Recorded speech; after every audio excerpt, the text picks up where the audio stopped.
Good afternoon and welcome to this afternoon's Cybersecurity Subcommittee hearing on enterprise security and information technology operations of Department of Defense networks and systems.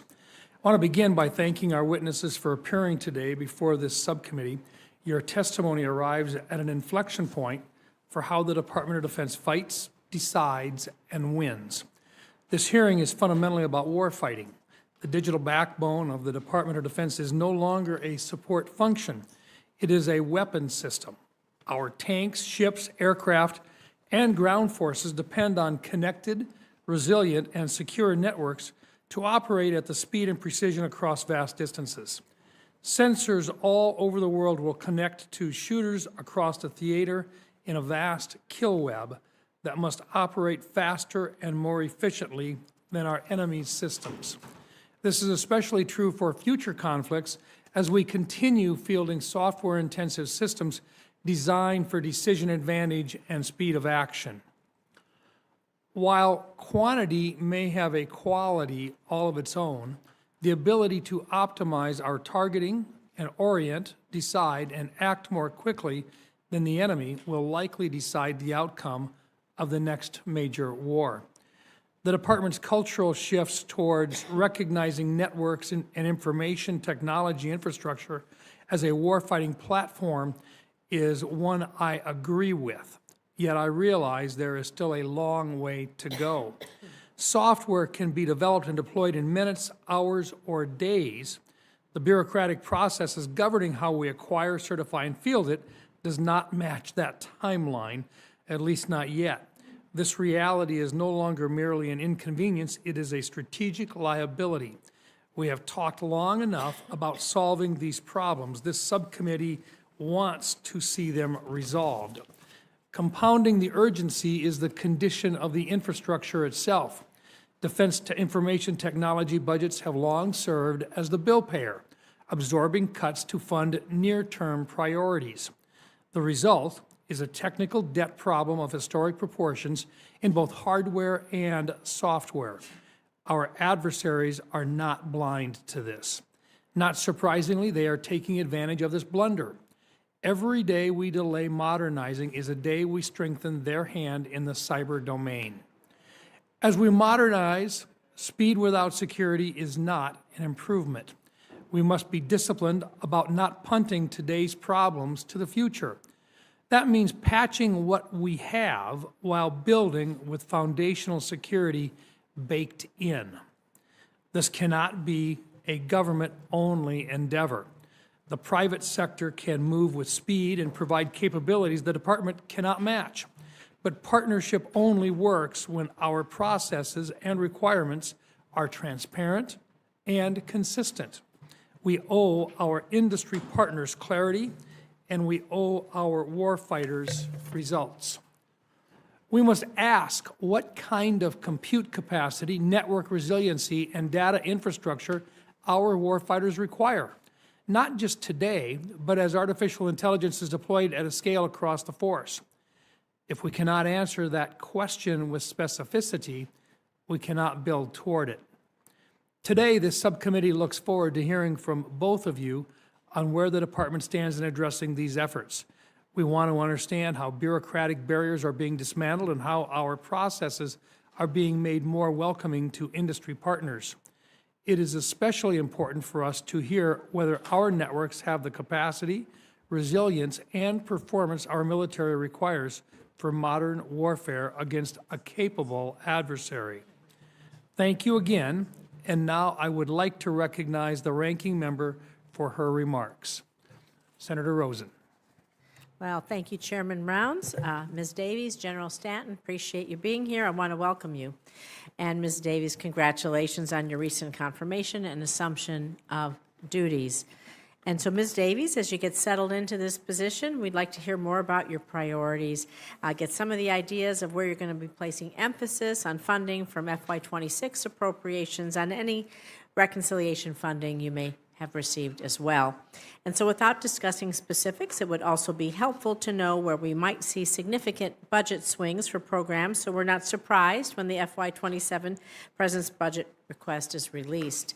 That request is already nearly 2 months late, It's not expected for a few more weeks, and that leaves little time in our NDAA process to delve into the details, and it's critical for us to be able to do that. General Stanton, I want to welcome you back. Thank you for your years of service. I hope you will also share your thoughts on all of these topics as they relate to your role as Director for the Defense Information Systems Agency and Commander for the Department of Defense Cyber Defense Command. As the organization charged with running DoD networks, you have a unique operational perspective on how policy decisions from the department's CIO are translated, well, into action. But that also means that you have a slightly different view as to the resourcing and workforce needs. The implementation of technology for the warfighter is different maybe than the development, right? And the impact of technical debt on the ability of our department to modernize, you can speak to that in practical sense. So we also have a long list of long-term issues we want to make sure the department is addressing so they don't get lost in the immediate priorities of the day or the specific priorities of this administration.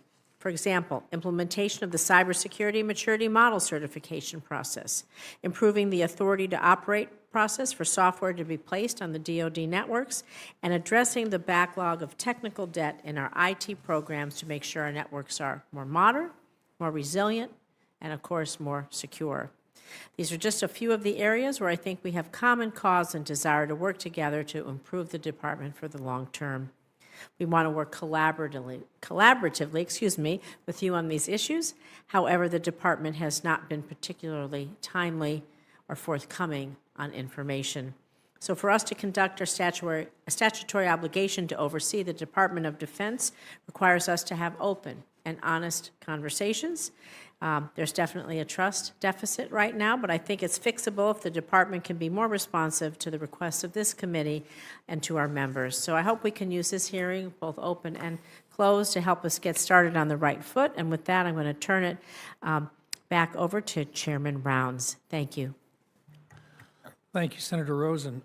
Today, we're pleased to have our two panelists with us, Kirsten Davies, who is the Chief Information Officer of the Department of Defense, and Lieutenant General Paul Stanton, United States Army Director, Defense Information Systems Agency, Commander of the Department of Defense Cyber Defense Command. We welcome both of you here, and we look forward to your opening statements. Your written statements will be a part of the record, but we would welcome your opening statements. And with this, Ms. Davies, would you like to begin? Thank you. Good afternoon, Chairman, Ranking Member, Senator Reid. Thank you for the opportunity to speak with you today about the Department's strategy to transform technology and cybersecurity into a decisive warfighting advantage. Our focus is to enable data supremacy and decision dominance on the contested battlefields of today and tomorrow at the speed and scale our warfighters deserve. In the latest initiative in Secretary Hegseth's drive for efficiency and effectiveness, we are undertaking a bold transformation of enterprise IT and the cybersecurity program, unifying these capabilities under the department's Chief Information Officer. Through this effort, we will eliminate inefficient spending, reduce technical debt, accelerate modernization, drive consistent and up-leveled cybersecurity, and unleash data and innovation from the core to the edge across our joint forces. Leveraging my oversight of DISA, the NSA Cybersecurity Directorate, and the Department's Cyber Crime Center, we are working with the military services, joint staff, combatant commands, and defense agencies across 4 transformation pillars. I'll provide a few highlights here. Under Pillar 1, the Enduring Digital Foundation, we're transforming our network infrastructure and communications transport, which extend from undersea cables to terrestrial fiber to advanced satellite capabilities, connecting everything from the home front to the tactical edge. This foundation supports every warfighting system and our global installations. We're driving continual modernization, expansion, and hardening, as well as broad 5G usage and data center modernization. We're evolving our cloud strategy in JWCC next, and we're also leading a proactive approach to spectrum management and advancing PNT efforts, ensuring ready and resilient capabilities that enable American warfighting dominance. Under Pillar 2, agile digital capabilities, reflecting some of your comments, Senator Round, we are expanding and maturing digital offerings. We're accelerating delivery of software and SaaS services, and standardizing data architectures, streamlining our data flows. We're shifting from slow legacy software development to modern agile delivery, driving interoperability by design and delivering applications and analytics at the speed of relevance. We're driving extensive defense business systems work, whether modernizing or sunsetting those systems to enable clean audits and reduce wasteful spend. We're also deploying mission partner environment as persistent, secure environments where trusted partners can be rapidly integrated. Under Pillar 3, cybersecurity for the warfighting ecosystem, in alignment with President Trump's national security strategy and the national defense strategy, we're moving from checklist-driven compliance towards unified, holistic, risk-based approach. We will emphasize automation and dynamic and continuous monitoring. We will drive risk reduction rather than burdensome paperwork, focusing on anti-fragility and resilience through a holistic blend of streamlined processes, advanced technologies, and skilled people. We're refining the authority to operate process and accelerating our deployment of zero trust principles. We're also refining our risk management process and reigniting the DIB to align with the Secretary's Arsenal of Freedom initiatives. Finally, through Pillar 4, skills and partnerships, we recognize that people are our decisive edge. As part of our transformation, we're reviewing IT and cybersecurity roles to ensure clear responsibilities, accountability for outcomes, and a bias for action. We're leveraging your provisions in the fiscal year 2026 NDAA to enhance recruitment and retention of cyber professionals and expand competitive compensation. We will be launching an expanded top-tier certification program in partnership with industry and academia, which will offer upskilling and cross-skilling to our warfighters, from new recruits to seasoned service members. And because we do not fight alone, we're doubling down to influence the digital transformation efforts of our allies and partners, which will better enable all of coalition force readiness. As we advance this bold strategy, thank you for your continued interest in and support of IT and cybersecurity, and for the resources you provide to protect national security. The race for data superiority and decision dominance is won or lost every day, and this strategy is a key part of how we together ensure the technology race is won by the United States. Together, we will ensure the resilience, readiness, and lethality of America's warfighters across every domain. I look forward to your questions. Thank you, Ms. Davies. Lieutenant General Stanton. Chairman Rounds, Ranking Member Rosen, Senator Reed, thank you for the privilege of appearing before you today to explain the fundamental shift we are making to ensure that our weapons system, the Department of War Information Network, provides our warfighters with decision advantage. I'm honored to represent the highly skilled and dedicated professionals of the Department of War Cyber Defense Command and the Defense Information Systems Agency that design, build, secure, operate, and defend our environment. We must deliver a secure, standardized, resilient, and efficient architecture that supports combatant commands. Combatant commands execute warfighting. Nested within the Department of War CIO's vision, the Defense Information System Agency has a responsibility to provide functionally relevant capability that aligns with the time and tempo of the warfighter's mission. As the Department of War Cyber Defense Command, we have an added responsibility to ensure that our systems and data are properly defended against continuous and sophisticated attacks. Combining these two responsibilities, and said simply, we must get the right data to the right place at the right time such that our commanders make better and faster decisions than our enemies. We are a sub-unified command and a Department of War combat support agency. Our mission, and therefore our culture, is to support warfighting. We are fully engaged to move and maneuver the network and our data according to the changing conditions of the operating environment. We design, build, secure, operate, and defend in lockstep with commanders at echelon. We campaign to execute our missions and defeat our adversaries. We present and defend the architecture so that commanders can fight. We are doing so right now in Operation Epic Fury. But we cannot rest. We must transform ourselves and the means by which we support to leverage the most modern and effective technology. We are in a perpetual state of continuous modernization. New solutions, artificial intelligence, commercial SATCOM, mobile data centers, they emerge at industry's pace, and we must integrate them into our architecture and missions at speed. Further, we must be prepared to fight alongside our partners, sharing data across warfighting functions within decision cycles. The coalition information environment, as recently prototyped during an exercise in the Indo-Pacific theater, is a cornerstone of our approach. We know that our adversaries, our enemies, are watching us and will certainly attempt to delay or degrade our decisions, and we will defeat them. We are developing solutions that are secure by design, incorporating perimeter defenses that defeat known attack vectors and employing zero trust to detect, bound, and defeat new and novel tradecraft. Our internet access point and our cloud-based internet isolation warfighting systems continuously adapt to new threats at our boundary. Our Thunderdome implementation of zero trust is proven, expanding rapidly as we transition defense agencies and field activities into DoDNet. We will use these tools and the associated data in an informed, productive, efficient, and speedy manner, automating our defenses and employing human tradecraft for advanced analysis. We prioritize our defenses on what matters.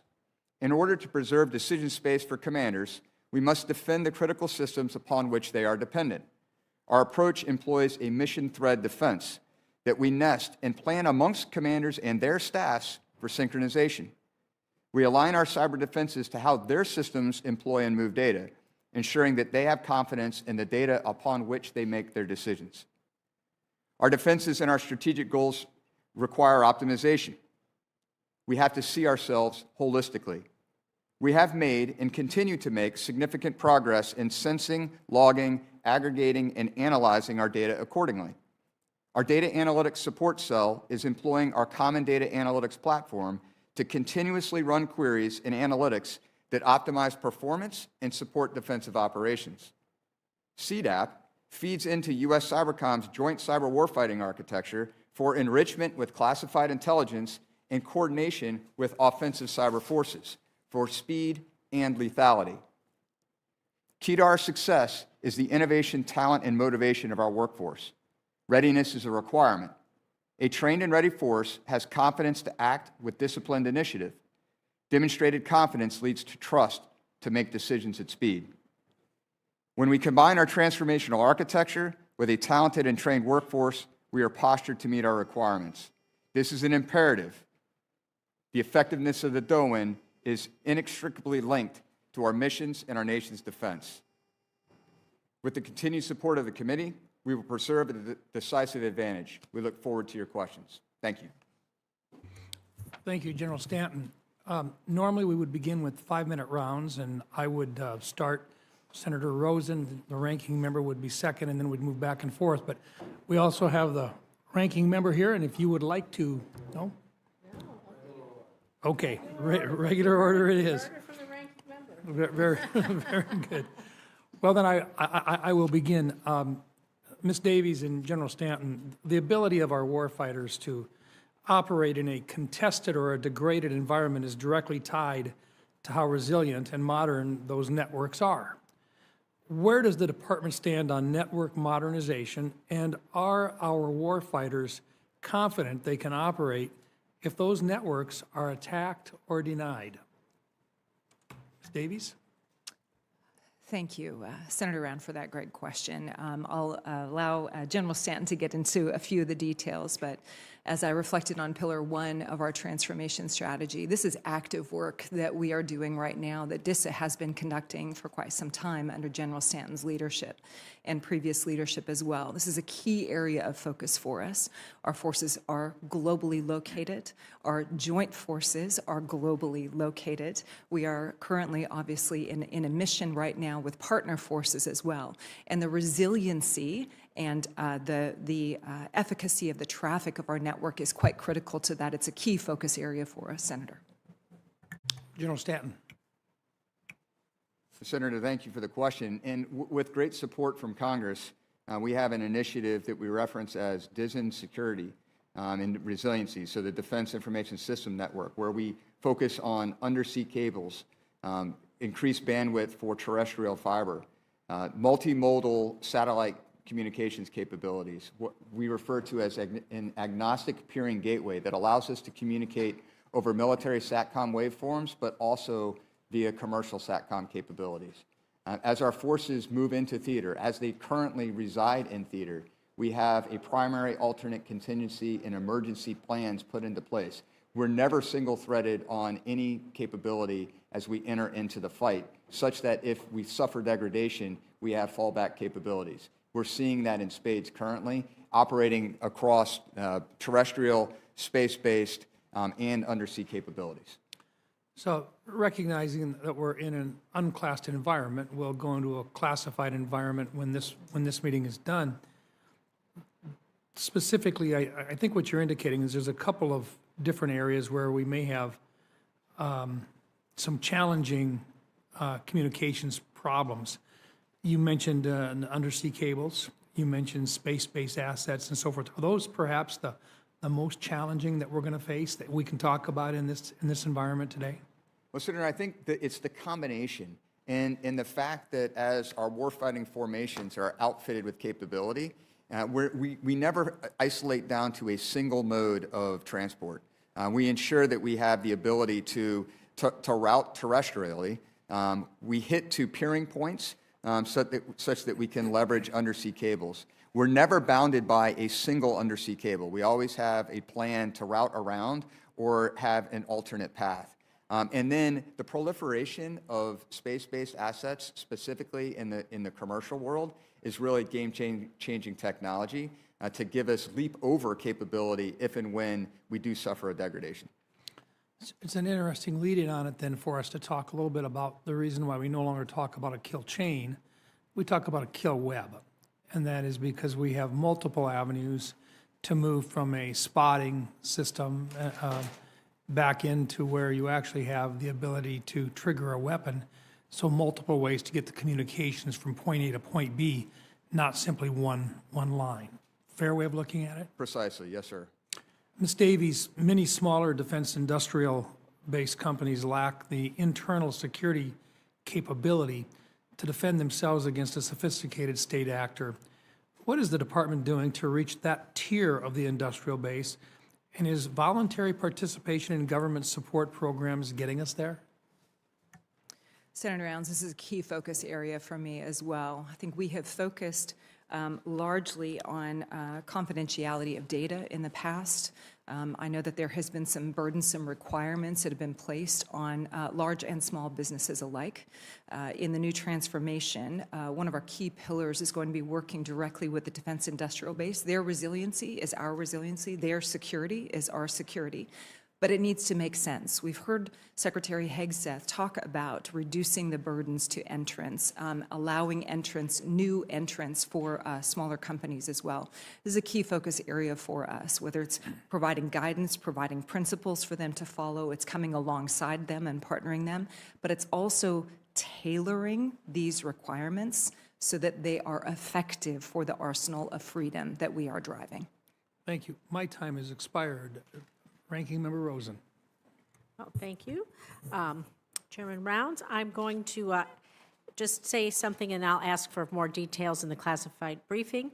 Just building on what Senator Rounds said, I want to hear a little bit about the lessons you learned from the recent military operations in Venezuela and Iran that relate to the DoD networks in terms of showing us a little bit of stress testing in the real world, right? We're in conflicts in both places, and what we've learned about what we might be changing for future protracted conflicts. Excuse me. So we'll save that one. Just put that out there. General Stanton, I want to talk a little bit about IT support during a war. So the Defense Information Systems Agency, you're a combat support agency for the Department of Defense.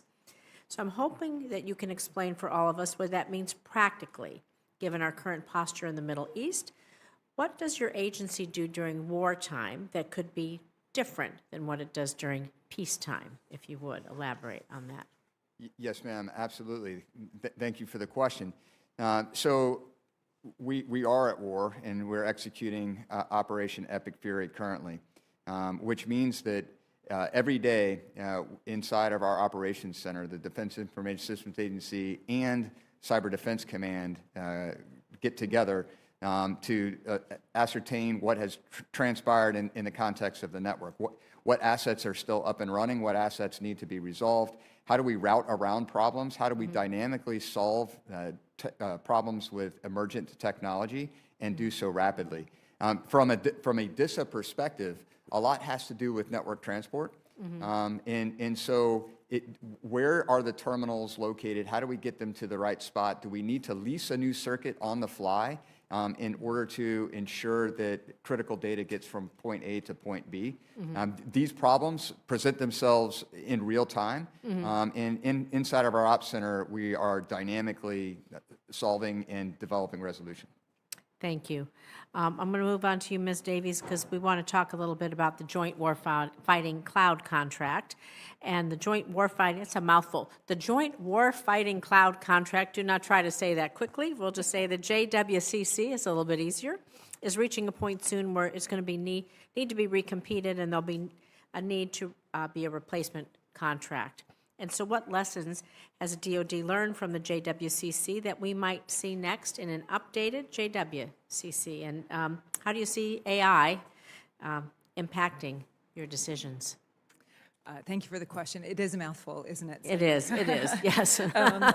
We are expanding JWCC into a unified cloud marketplace, integrating additional providers, embedding financial operations, automation, and multi-cloud management to enable enterprise-wide cost control and interoperability. I can speak from being new in the role and seeing that there are contracts everywhere and different points of authorization with different cloud that's happening. One of the key areas that we need to be looking at from a multi-prong approach is this the most efficient way to be driving cloud compute? It's not. We need to be continuing on in the JWCC next. Is it the best way to see the spend? It is not. So JWCC next is going to provide us that financial transparency that's there. And it's also going to provide General Stanton and his team the ability to do better defense across all this, because we're going to know where all of the cloud compute is. And that's key for us in asset identification and asset security. Thank you. And I'm going to continue with you, Ms. Davies, because I want to talk about the Enterprise Chief Information Officer collaboration, right? So DoD, like you're saying, you're just a vast conglomeration of networks, clouds, operating cultures, systems, you name it. It's difficult to craft a one-size-fit-all policy, although you can set standards and you can at least lay out the templates for, you can map out where everything is, essentially. But in my view, there are benefits to having each of the military departments and defense agencies having their own CIOs so that they can tailor technology and policies to the needs of the various organizations. So could you describe for us your relationship with your CIO counterparts in the military services and defense agencies, and are there any lessons, helpful or otherwise, you might have picked up in your time so far? Some great lessons indeed. I'm holding regular meetings with my military department counterparts as well as the DAFA counterparts. I'm learning where the operational efficiencies are, where the centers of excellence and expertise are, also where the gaps are. So I think there's varying levels of competencies, varying levels of operational cadence that are there. And one of the things that we will be getting after with this new strategy is to take a hold of that rising tides raise all ships to make sure that we're all pointing in the same direction and focused on operational excellence in cyber defense. I yield. Senator Reed. Well, thank you, Mr. Chairman, Madam Ranking Member. Thank the witnesses not only for being here today, but for your dedication to our warfighters. Thank you. Ms. Davis, I'm sure you're aware of the recent decision by the Secretary to designate Anthropic as a supply chain risk. Indeed, you yourself signed out a memo on March 6th directing the removal of Anthropic from DoD systems within 180 days. However, the committee still has not heard the rationale from the department about why the designation was made, nor received the full notification which is required under law by Section 3252 of Title 10. And this notification requires a summary of the risk assessment and a summary of the basis for the determination, including what less intrusive measures were considered and why they were not reasonably available to reduce supply chain risk. We have not received that information yet. It is required under law. So first, are you aware of the actual reason in designating Anthropic a supply chain risk? Senator, thank you for the question. I was involved, as many of my counterparts were, in this collaborative decision-making process that followed the regulatory requirements. Well, why was it done? Sir, we're in active litigation right now, so I won't go into the deep details of it. We have reached out and offered a briefing for your offices into the depths of it.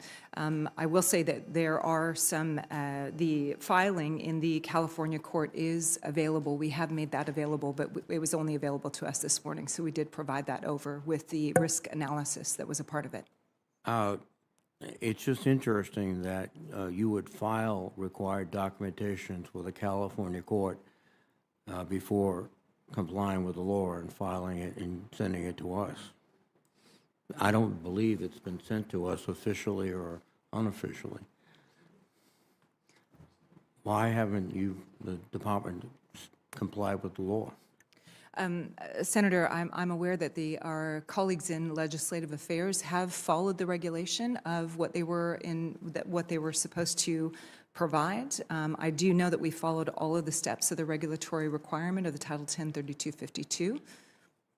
Well, I don't think we've received it. We have not received it. Just in checking with staff, I do not believe that we have received it at this time. Thank you, Mr. Chairman. But as you pointed out, a California court has received it because of the litigation.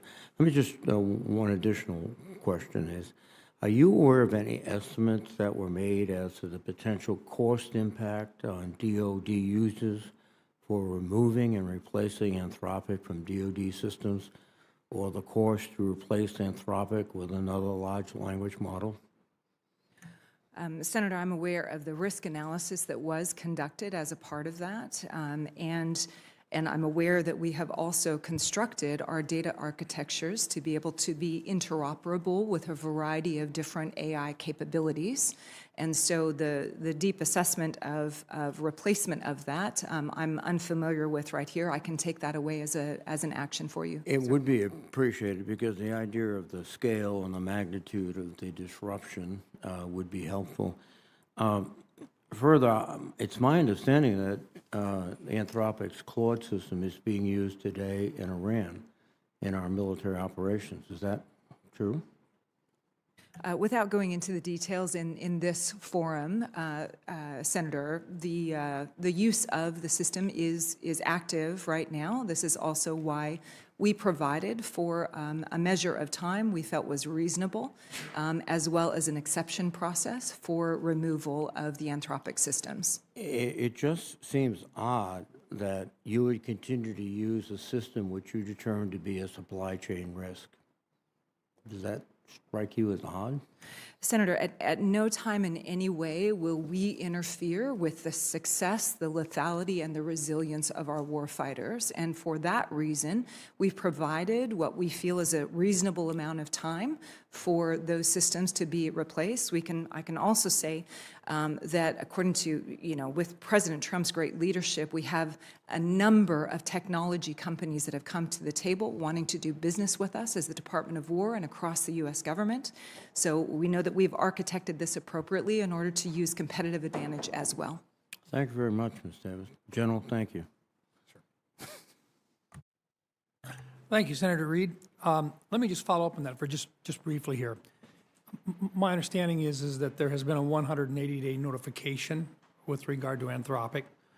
I presume, and you can correct me if I'm wrong, but I presume that there is additional time frame here in which there is the possibility of additional negotiations that can occur during that time period, recognizing just what a significant change this would be to the department with the reliance right now on the Anthropic product at this time. Fair enough to say?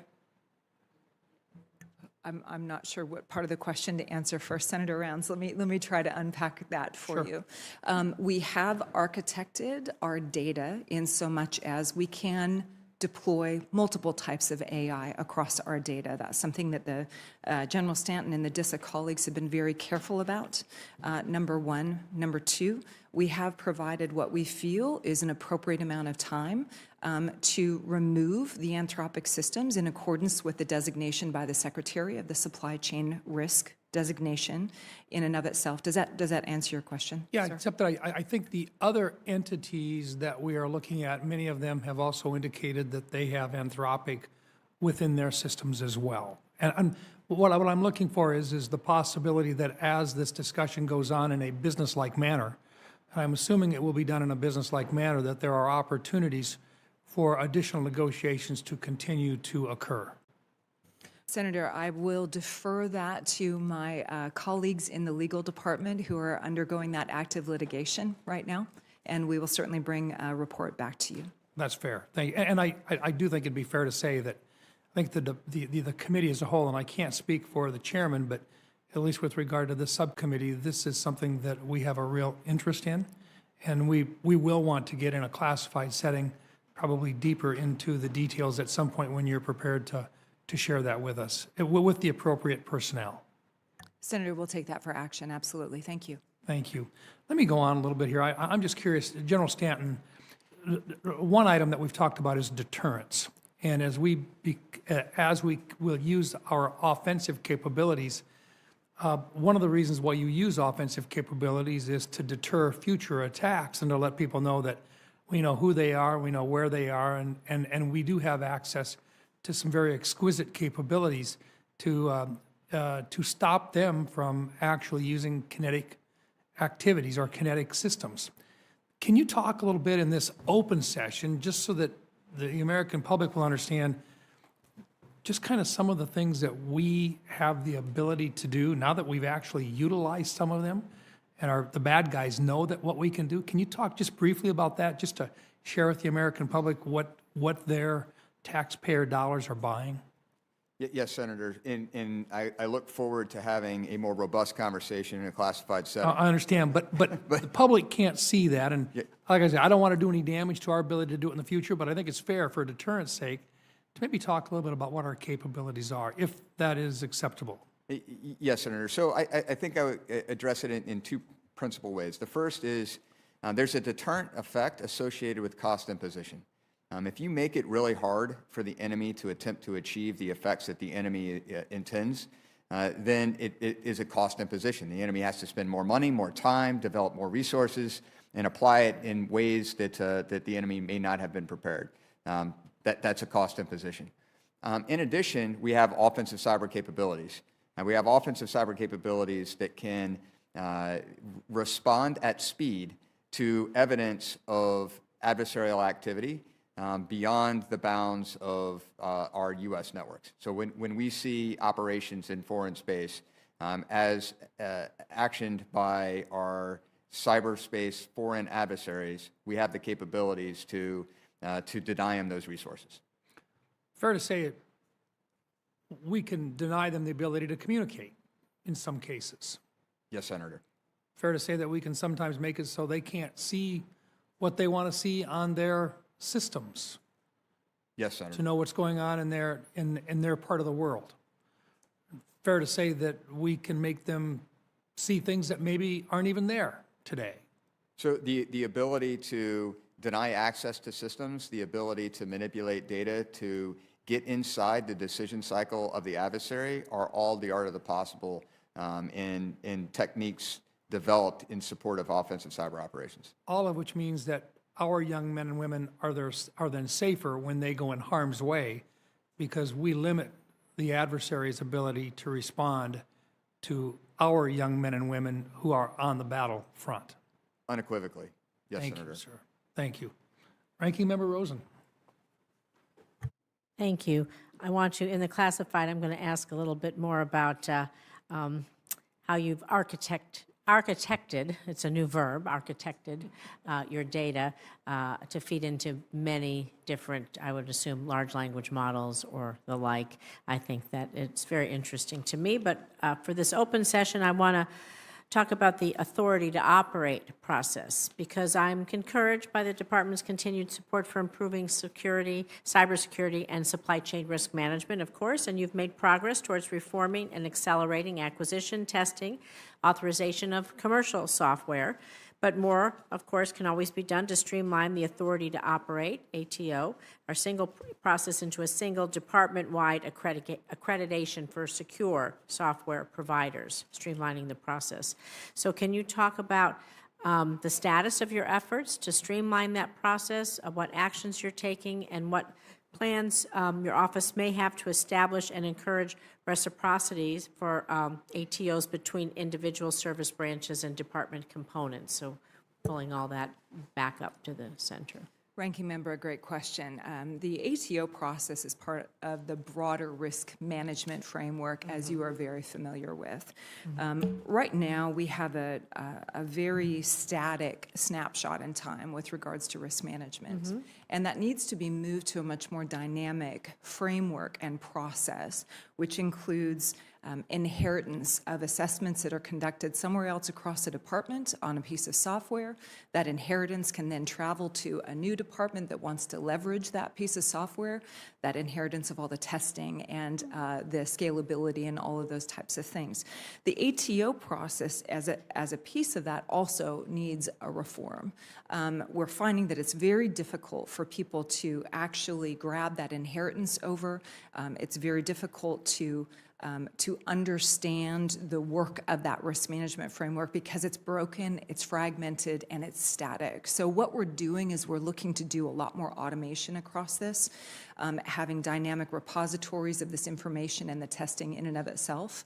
This work of the RMF framework as well as the ATO processes will be sitting underneath the department's Chief Information Security Officer, who was presidentially appointed just a few weeks ago, but he's right on top of it and going to be working very actively with me to make sure that we're reforming that appropriate to the risk of the actual work that needs to be done.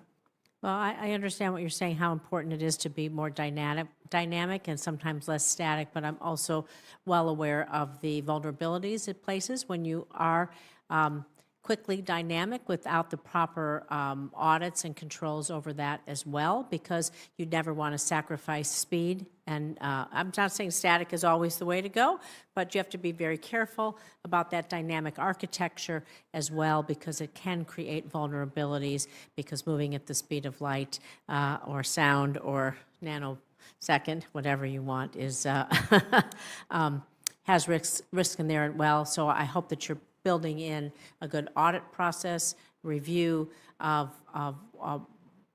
how that's working, so in that speed we yes, Senator, and it's a great point. We're going to be bringing in a lot of industry good practices across this as well, where we've learned to do a lot of the automation of processes, less paperwork, more dynamic checking across the software design lifecycle. We can do a lot of code scanning, code reviews. Those are the types of automation that will help us speed these things up while we're compiling appropriate data repositories for that constant risk checking. Right, because if you do it too fast, once a piece of bad code gets in, it's already replicated quickly across your system before you may have caught the bug, if you will. That's right. So you understand the risk process very much. Yes. I think yes, I do, but thank you. I'm going to talk a little bit in my, just ask you a question about artificial intelligence, the validity. We talked about Anthropic. I know we're going to go talk some more about this. The validity of their output, critical to the effectiveness of what we do. As we acquire and deploy more systems, artificial intelligence systems, war fighting, you said we're in a war, but it's going to help our situational awareness, our decision making, and we must secure these systems and the data that powers them. The data, that's why I want to talk about how you architect your data. Data is power if you're smart enough to analyze it and use it. It's all about how you use it. The data is key. And so it's important and critical to maintain the trustworthiness, the integrity of all of that, avoid any corruption, malicious manipulation. And so how are you kind of, as much as you can say here, what are you doing to ensure that you're leveraging existing commercial solutions without making us vulnerable?